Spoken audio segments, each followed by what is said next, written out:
7 contrôles URSSAF sur 10 donnent lieu à un redressement. En moyenne, près de 150 000 contrôles sont effectués par an et représentent plus d'1 milliard d'euros collectés. Il est donc très important de bien anticiper un contrôle URSSAF. Voyons quelles sont les bonnes pratiques à adopter.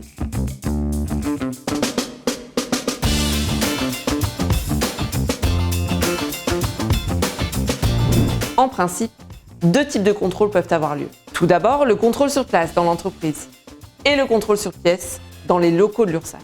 Le contrôle sur pièce concerne uniquement les entreprises de moins de 11 salariés. Sachez que le contrôle sur pièce peut se poursuivre par un contrôle sur place si les documents requis ne sont pas transmis ou s'ils nécessitent d'autres investigations. En principe, les pièces à fournir sont énumérées dans l'avis de contrôle envoyé par l'URSSAF à l'entreprise.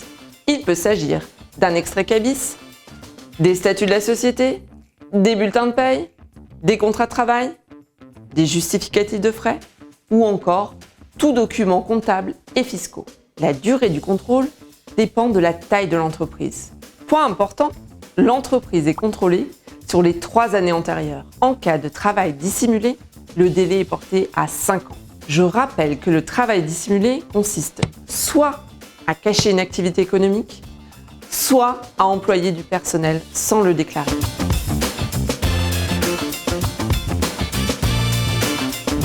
30 jours minimum avant le contrôle, l'entreprise doit être obligatoirement informée par courrier de la date et de l'heure du contrôle. C'est l'avis de contrôle.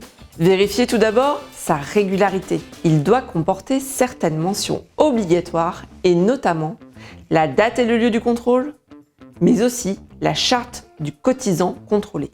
Cette charte vous informe sur vos droits et obligations. Ce document est consultable en ligne sur le site de l'URSSAF.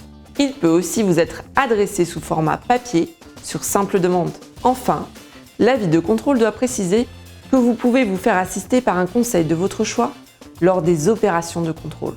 Si l'avis de contrôle ne comporte pas toutes les mentions obligatoires, le contrôle peut être annulé ainsi que le redressement.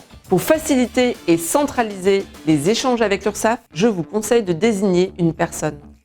Par exemple, le responsable paye, qui sera l'interlocuteur principal de l'inspecteur chargé du contrôle.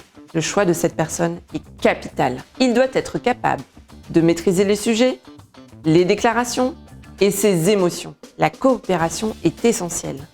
À défaut, l'entreprise est passible d'une pénalité pouvant aller jusqu'à 750 000 €. Des réceptions du courrier, collectez l'ensemble des documents requis dans l'avis de contrôle. Classez-les et vérifiez la cohérence des informations transmises. Cela vous évitera d'éventuelles contradictions qui entacheraient le sérieux de l'entreprise. Afin d'éviter un éventuel redressement, je vous conseille de vérifier avec un avocat que les documents qui vous sont demandés sont bien conformes à la loi. Soyez donc vigilants et n'hésitez pas à faire appel à un expert pour anticiper et prendre les bonnes décisions.